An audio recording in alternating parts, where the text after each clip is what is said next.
He bought a condemned house on the outskirts of town to escape the crushing weight of his grief, a place to let the silence swallow him whole.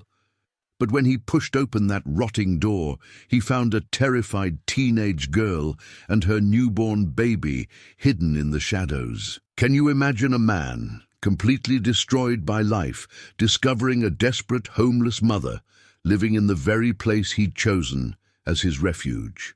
It sounds impossible, but this story happened in the American heartland just over a century ago. Before we continue, make sure to subscribe and hit that like button, because the ending of this story is a twist of fate that will touch your heart in a way you never saw coming. It's a story about how sometimes the end of one life is just the beginning of another. And let me know in the comments what city you're watching from. I love to see how far these powerful stories travel. The story I'm about to tell you happened in 1903, in the unforgiving plains of rural Nebraska. This was a time when the American West was still being tamed, not by cowboys, but by homesteaders. Life was a brutal wager against the weather, the land, and loneliness. Families clung together to survive the harsh winters and the backbreaking labor of the prairie. But not all stories followed the expected path. Some took sharp, unexpected turns, and it was on those broken roads that the most unlikely souls collided. Elias Thorne was 45 years old when his world ended. He was a man built by the prairie, a respected farmer whose calloused hands had turned stubborn sod into a thriving homestead. Tall, with broad shoulders and a face weathered by the relentless sun, his blue eyes, once bright with determination, now held a hollowness that no words could fill. Sarah, his wife, had been the heart of that homestead. They had married young, Elias at 22 and she just 18. For over 2 decades, they built a life from nothing but grit, respect, and a quiet, steady love. They never had children, a silent sorrow that Sarah bore with quiet faith, saying God had his reasons. Elias never complained. For him, having Sarah by his side was all he ever needed, but tuberculosis, the white plague, doesn't care about love. It doesn't ask permission. In the winter of 1902, it settled in Sarah's lungs like an unwelcome guest. Elias watched, helpless, as the woman he loved slowly faded, her vibrant energy replaced by a racking cough and a fever that stole her breath. She died on a cold March morning, the snow still thick on the ground. The funeral was small. Pastor Miller led the service in the tiny wooden church, and the neighbors came to offer their condolences. But Elias barely heard their muted words. It felt as if he'd been hollowed out, as if the best part of himself was being lowered into that frozen earth with Sarah. In the months that followed, Elias tried to maintain the routine. He woke before dawn, mended fences, tended to the livestock, and returned to an empty house at dusk.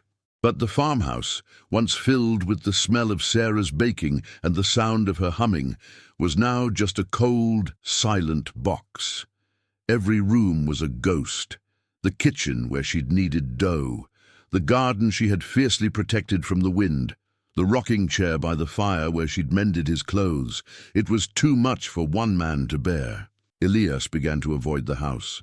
He spent more time in the fields, often sleeping in the barn, or simply walking the property line until exhaustion claimed him.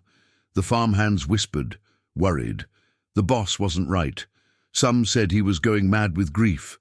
Others, more compassionate, just shook their heads and said time would heal. But Elias knew time wouldn't heal anything as long as he stayed in that place. So, in October of 1903, 7 months after Sarah's death, Elias made a decision that baffled everyone. He leased his farm, livestock and all, to a younger family new to the county, keeping only a small stipend for himself. With a fraction of his money, he bought a derelict, condemned property on the edge of the nearest small town, a dozen miles away. No one understood why a man of his standing would buy a ruin. The house had belonged to a prospector who'd left for the Klondike gold rush years ago and never returned. Its siding was warped and rotting, the roof had partially collapsed, and it sat on a forgotten lot, overgrown with weeds and brambles. It had no close neighbors, nothing but silence and decay. It was exactly what Elias wanted. He informed his foreman, packed a single trunk with clothes, tools, and basic provisions onto an old wagon, hitched up his horse, Gideon, and left on a cold autumn morning. The journey to the house took hours. The dirt road was rutted and muddy, and the sky threatened a storm. When he finally saw the structure sagging in the twilight, his heart didn't sink. It was perfect, a tomb for a man who was already dead inside. He unhitched Gideon, tying him to a leafless tree. The sun was setting, bleeding purple and grey across the sky. He grabbed a kerosene lamp, struck a match against his boot, and lit the wick. He walked to the front porch. The door was hanging crookedly on one hinge. Elias pushed it open. The screech of the hinge was the only sound. The weak lamplight revealed an interior ravaged by neglect. The floor was covered in dried leaves and debris. Cobwebs draped the corners like funeral shrouds. There was a smell of damp wood, mildew, and animal droppings. Elias stepped inside, raising the lamp. That's when he heard it. Not a mouse, not the wind. A whimper, a tiny, terrified sound. Elias froze, his breath catching in his throat. He scanned the room, his eyes straining against the darkness. The whimper came again, followed by a frantic shushing sound.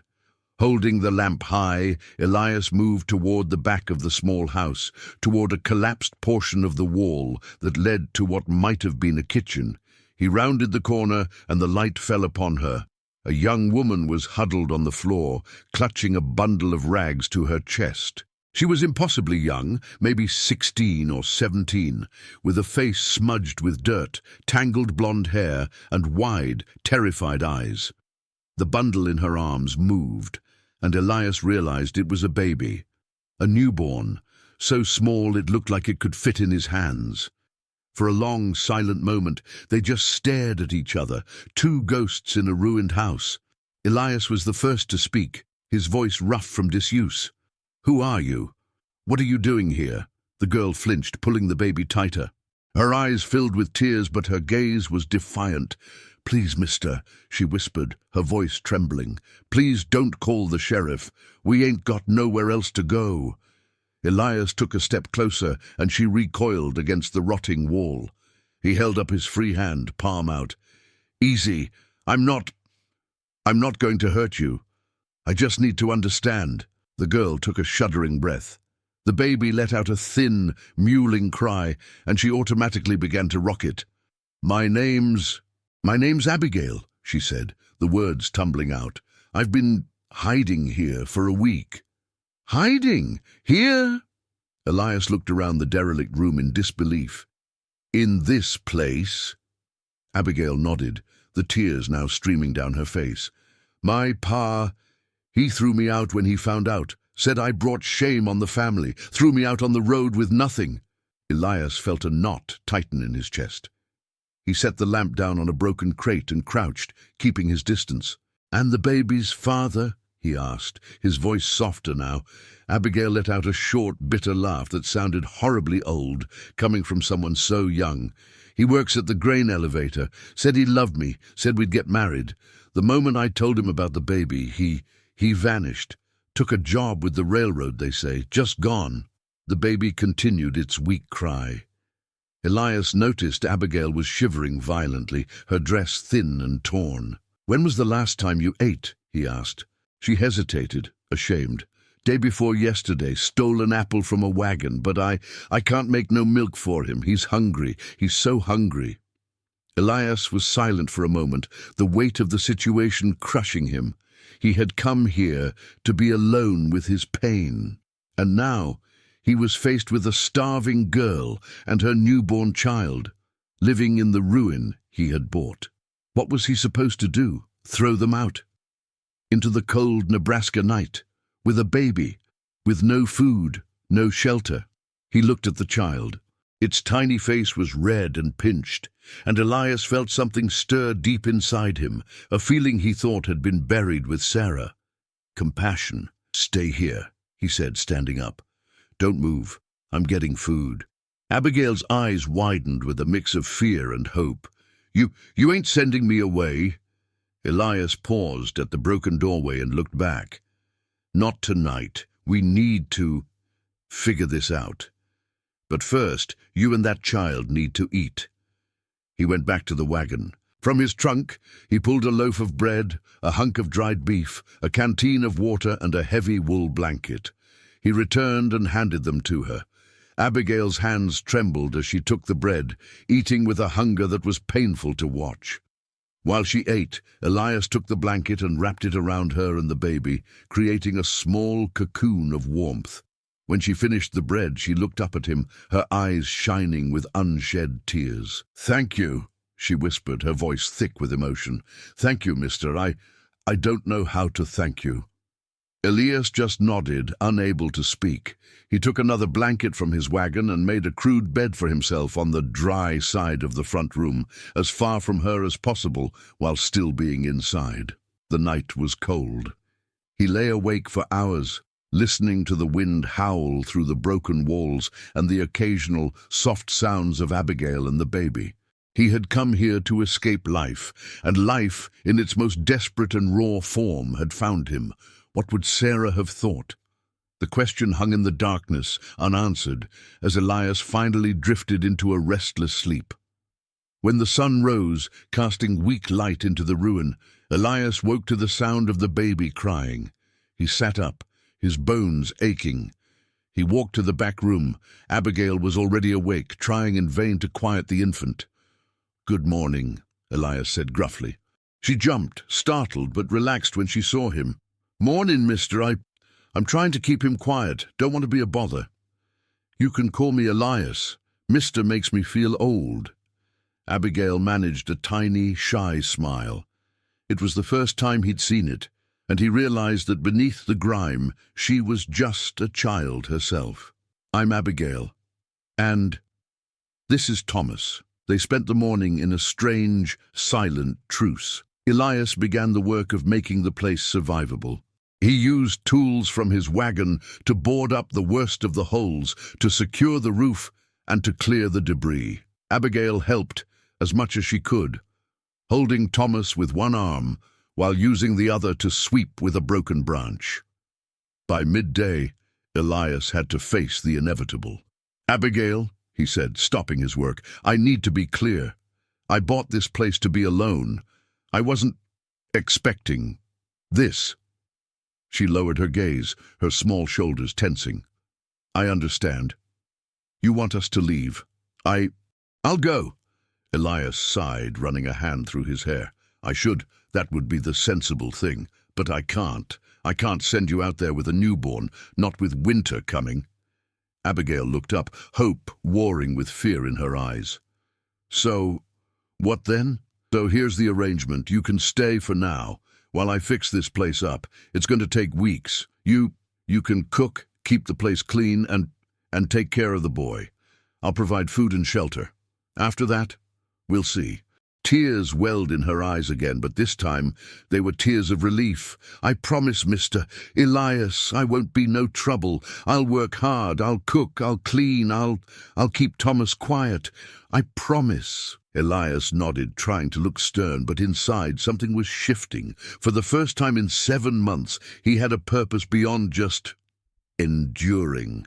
Someone needed him, and maybe, just maybe, he needed them too. The following week settled into an unlikely routine. Elias worked tirelessly on the house, his farmer's hands finding purpose in mending wood instead of soil.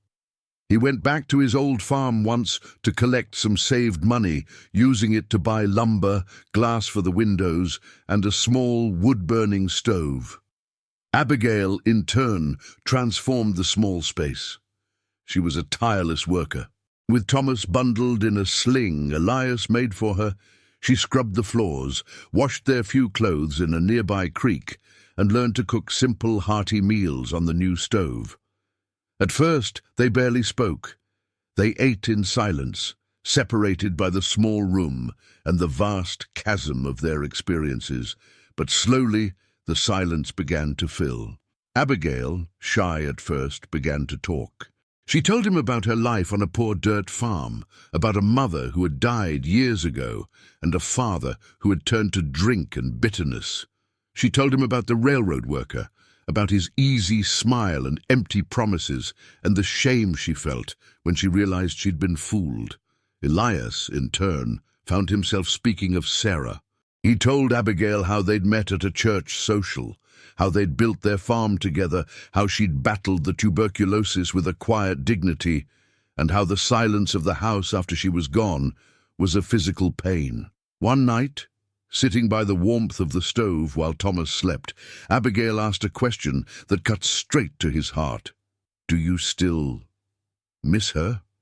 "Terribly." Elias stared into the flames for a long time. "Every day," he finally said, his voice thick. "She was my whole life. The love, it doesn't just go away because the person is gone, it just stays, with nowhere to go." Abigail was quiet, then said softly, "My ma used to say that God never closes a door without opening a window. I never understood it. But being here, with you being so kind, maybe I'm starting to." Elias looked at her. He truly saw her for the first time. The dirt was gone, her hair was clean, and though she was still painfully thin, her eyes had a light in them, a resilience. "You're a good mother, Abigail," Elias said, the words surprising him. "That boy is lucky to have you." Abigail blushed, a rare sight. "I'm just doing what I have to. He deserves more. A real father, a real home, not this." "The house is getting better," Elias said, a ghost of a smile on his lips. "In a few more weeks, it'll be a proper house." "But it won't be our house," Abigail said quietly. "It's your house, and when it's fixed, you'll want to be alone. Like you said." "I understand. We made a deal." Elias didn't answer, but that night, as he lay on his cot, listening to the soft breathing of Abigail and her son, he realized something that terrified him. He didn't want to be alone anymore. The months passed. Autumn faded into a harsh Nebraska winter, but inside the small repaired house, it was warm. Elias had insulated the walls, fixed the roof, and even built a proper door. Abigail had planted a small winter garden near the house, covered with a makeshift cold frame. Thomas was growing, cooing and smiling, a healthy, happy baby. He was already starting to crawl, and his favorite person, besides his mother, was Elias. He would gurgle with delight whenever Elias came in from the cold, reaching for the big, quiet man. Elias, to his own astonishment, had grown to love the boy. He would carve him small wooden toys, let him grip his calloused finger, and sometimes, when Abigail was busy, he would walk the floor with the baby, humming an old tune Sarah used to love.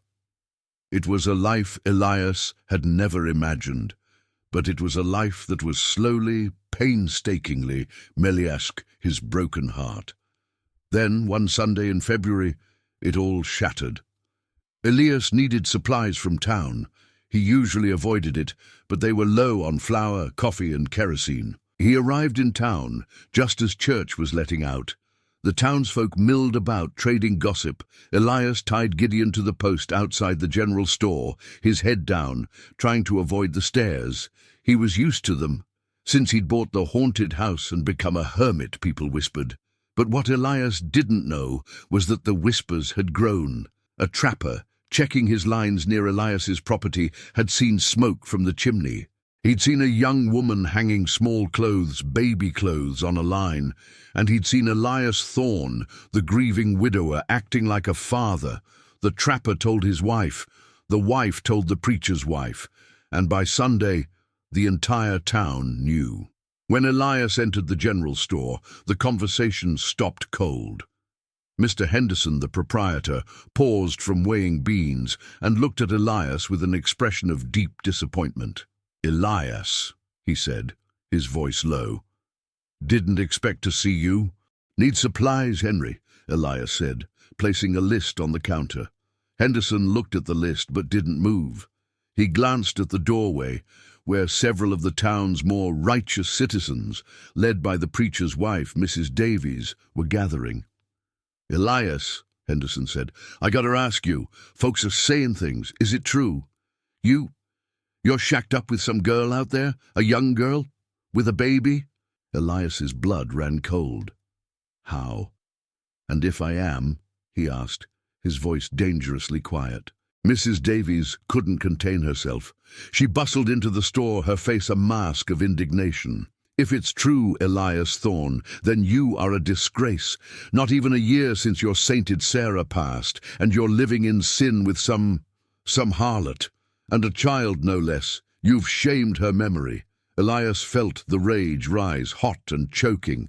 "You watch your mouth, Mrs. Davies."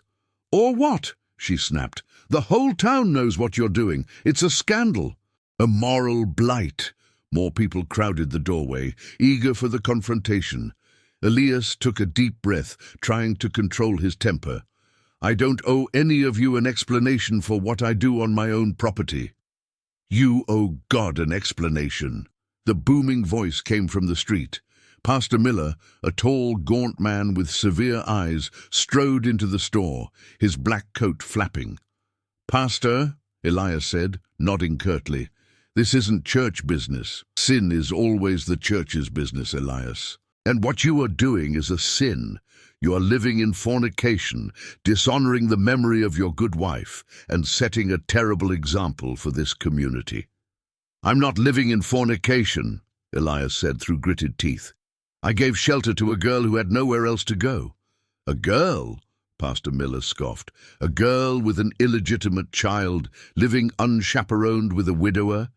And you expect this community to believe it's all innocent? I don't care what you believe. I know the truth."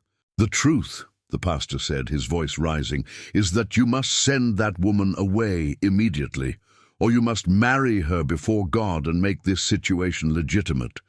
But to continue this sinful arrangement is unacceptable." Elias looked at the faces around him. Judgment, condemnation, a morbid curiosity. Not one person offered understanding. "Pastor," Elias said, his voice low and steady, "I respect the church, but my life is my own." He snatched his list off the counter, turned and pushed through the crowd. The whispers exploded behind him, but he didn't look back. He untied Gideon and rode hard, the horse's hooves pounding against the frozen road, matching the fury in his heart. He arrived back at the house as dusk fell. Abigail was at the window waiting, a worried look on her face. The moment she saw his expression, she knew. "What happened? Elias, what's wrong?" He swung down from Gideon, his movements stiff. For a long moment he just stood there, his back to her. "They know," he said finally. "The whole town, they know you're here." The color drained from Abigail's face. "How? We've been so careful."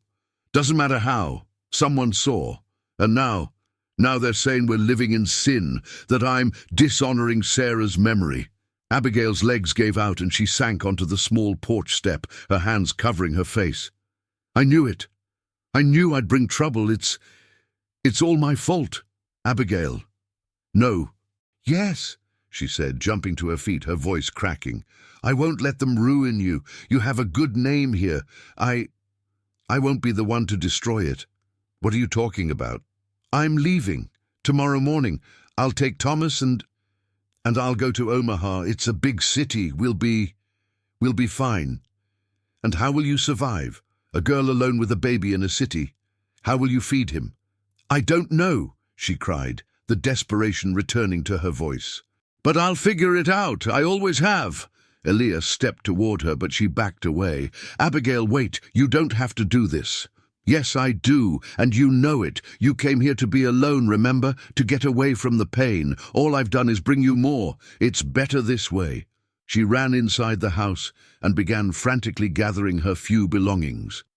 Elias stood on the porch, paralyzed. His mind was spinning. The pastor was right about one thing. The situation couldn't continue. The rumors would destroy them both. But the thought of letting her go, of sending her and Thomas out into the world, alone and unprotected, it was unbearable. Why? When had this girl, this stranger he'd found in a ruin, become so important? When had that little boy, who wasn't even his, become his? And then Elias understood. He didn't want her to go. Not because he pitied her, but because somewhere in the cold and the quiet, he had come to care for her. He had come to love her. And maybe that wasn't a betrayal of Sarah. Maybe it was exactly what Sarah would have wanted, for him to live, for him to not spend the rest of his days grieving in an empty house. The decision formed in his mind, sharp and clear. He walked back into the house. Abigail was crying silently, folding Thomas's extra blanket. "Abigail, stop! I can't. Please don't try to stop me. I'm not. But I have a better idea." She paused and looked at him, her eyes red and swollen. "What?" Elias took a deep breath. "Marry me." Silence. The only sound was the crackle of the fire in the stove. Abigail stared at him as if he'd spoken in another language. "What? What did you say?" "Marry me," he repeated, his voice steadier now. "If we're going to be judged anyway, let it be for the truth. Marry me, Abigail. Let me be a father to Thomas. Let us make this house a real home. Elias, you can't be serious. I've never been more serious. But you don't love me," she whispered, her voice breaking. "You still love Sarah. I can't be a replacement. I won't." Elias stepped forward and for the first time took her hands. They were small and rough from work. "I will always love Sarah. That's true, but that doesn't mean my heart is closed. Abigail, you brought me back. You and Thomas. You brought light back into my life when there was only darkness. Maybe it's not the same love I had before, but it's real, and it's enough." Abigail burst into tears again, but this time it wasn't despair. It was hope, a feeling so foreign she barely recognized it. Are you sure? 'Cause if this is just pity—" "It's not pity," Elias said firmly. "It's a choice. I'm choosing you. I'm choosing Thomas. I'm choosing to live again." She sobbed and fell into his arms. He held her tightly, feeling her fragile strength. This girl who had survived abandonment, starvation, and shame. Together, they would be stronger still. The next day, Elias and Abigail rode into town. He didn't avoid anyone. He marched straight to the pastor's house, with Abigail at his side holding Thomas. Pastor Miller answered the door, his expression severe. "Elias, I see you've brought the woman. We've come to ask you to marry us, Pastor," Elias said, his voice strong. The pastor blinked, his composure rattled. "Marry? You and her?" "Yes. Me and Abigail. We want to be married. As soon as possible." Pastor Miller looked from Elias to Abigail. She held her head high, though she trembled. "I see. Well, there are procedures. The banns must be read. 3 consecutive Sundays." 3 weeks, Elias shook his head. "We need it done sooner."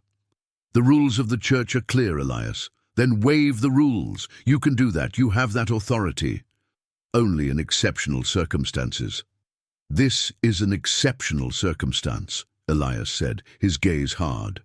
"The entire town is slandering this woman's name. Every day that passes, her reputation is dragged further through the mud.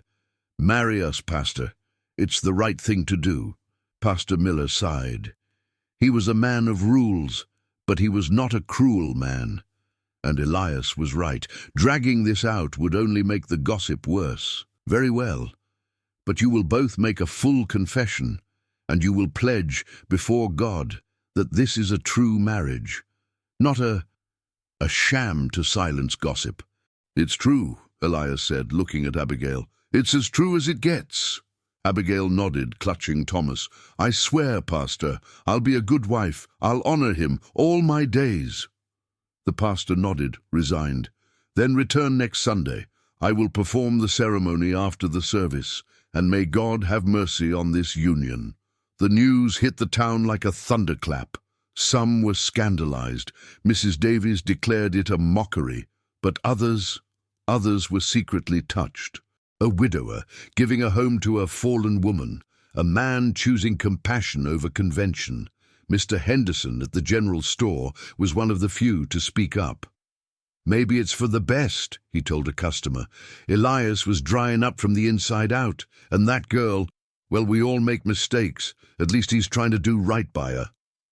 The next Sunday, the church was packed, not out of support, but out of curiosity. A 45-year-old widower marrying a 17-year-old unwed mother. It was the event of the season. Elias arrived first, wearing his only suit, the same one he'd worn to Sarah's funeral. It pained him, but it was all he had. Abigail arrived minutes later, holding Thomas.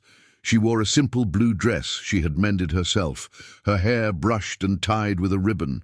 There were no guests for Abigail, but Elias had asked his old foreman and his wife to stand with them, and they came out of loyalty and kindness.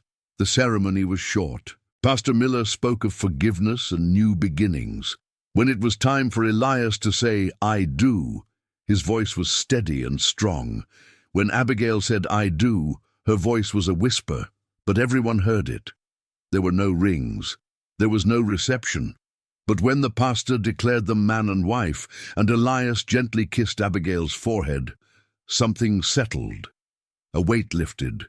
A new chapter began. As they walked out of the church, the faces in the crowd were a mixture of reluctant acceptance and quiet judgment. Elias didn't care. He had made his choice. On the wagon ride back to the house, their house, Elias stopped at the top of the ridge, overlooking the small property. "That place," he said, motioning to the house. "I came here to die, but you made it the place I started to live again." Abigail took his large, rough hand in hers. "And you gave us something I never thought we'd have. A home, a family, a name." They rode back as the sun set, painting the snow-covered prairie in hues of pink and gold. Thomas slept soundly in Abigail's arms, and for the first time in a very long time, Elias Thorne felt peace. The years that followed were not easy, but they were good. Elias legally adopted Thomas, giving him his name, Thomas Thorne, a legitimate son, loved fiercely by the only father he would ever know.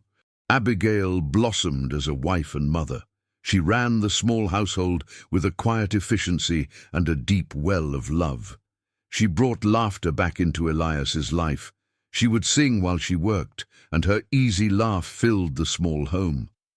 The intimacy between them grew slowly, naturally. It wasn't a sudden passion, but a deep, steady current. Elias found himself seeking her company, talking with her late into the night after Thomas was asleep. They shared their pasts, their fears, their small, simple dreams. It was on a cold winter's night, almost a year after their wedding, that everything changed. Thomas was sick with a fever, and Abigail had been up with him for 2 straight nights. Elias woke to find her asleep in the rocking chair, her head slumped, exhausted, while Thomas fretted in his crib. Elias quietly lifted the boy and began to walk the floor, patting his back, humming the same tune he'd hummed before. Thomas eventually settled, his breathing evening out. When Elias turned to put him back in the crib, he found Abigail watching him, her eyes soft in the moonlight. "You're a good man, Elias Thorne," she whispered. He placed Thomas in the crib and then walked to her. He knelt by the rocking chair and took her hand. "And you're a good woman, Abigail Thorne."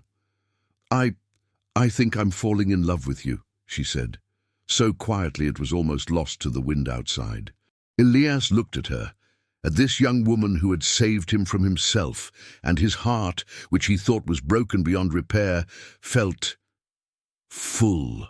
"I think," he said, his voice rough with emotion, "I've been in love with you for a long time." He leaned in and kissed her. It was a real kiss, not of gratitude, not of duty, but of love. A quiet, powerful, prairie-strong love. From that night on, they were truly husband and wife.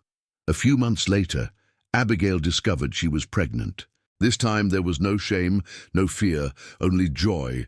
When she told Elias, he wept. He actually wept, holding her in his arms, thanking her. Their daughter, Sarah, was born that autumn. The pastor's wife, Mrs. Davies, was the one who came to help with the birth. She had seen over the year how the scandal had become a genuine, loving family. "My goodness, Elias," she said, handing him the swaddled baby. You've built a fine home here." "Abigail built the home," he corrected, his eyes on his wife. "I just fixed the walls." The years passed. 2 more children followed, a boy named Samuel and another girl, Ruth. The small house had to be expanded, room by room.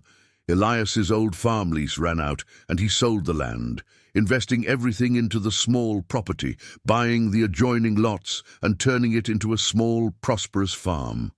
The town, in time, forgot the scandal. Or if they remembered it as a story of redemption. Thomas grew up knowing the truth of his birth, but it never mattered. Elias was his father. He grew into a strong, quiet young man, with Elias's sense of duty and Abigail's resilient spirit. Sarah was the bright one, a reader who dreamed of being a teacher. Samuel and Ruth were the loud ones, filling the house with chaos and joy. The house, once a derelict tomb, was now loud, messy, and brimming with life. 25 years after that first cold night, Elias, now 70 years old, his hair white as snow, sat on the porch swing he had built. Abigail, a beautiful woman of 42, her hair showing threads of silver, sat beside him. "What are you thinking about?" she asked. Elias watched as Thomas, now a man himself, played with his own young son in the yard. "I was just thinking," Elias said, "about that first night. How scared you were." Abigail leaned her head on his shoulder. "I was terrified. I thought you were going to throw me out." "I almost did," he admitted. "I was so broken. I wanted to be alone." "It's a good thing I didn't listen," she said, smiling. He took her hand, his gnarled and hers still strong. "You saved me, you know. I came here to hide from life, and you and Thomas, you were life. You walked right in and refused to leave." "We saved each other, Elias," she said softly. "I think that's how it works." They sat in comfortable silence, watching the sunset paint the Nebraska sky. Elias looked at the home they had built, the family they had raised, and the woman beside him, the woman who had been his unlikely salvation. He had bought a condemned house to escape his pain, but what he found inside was a new beginning. He found that the heart, even when shattered, can be mended. It just takes an unlikely key and an open door. And that was the story of Elias and Abigail, 2 broken souls who found each other in the ruins. Was it fate or just chance? Let me know what you believe in the comments below. Do you think our darkest moments are preparing us for our greatest blessings? If this story touched your heart, please don't forget to subscribe, ring that notification bell, and share this with someone who needs to be reminded that it's never too late for a second chance. And I've queued up another story for you right here. Click it. I promise it's one you don't want to miss.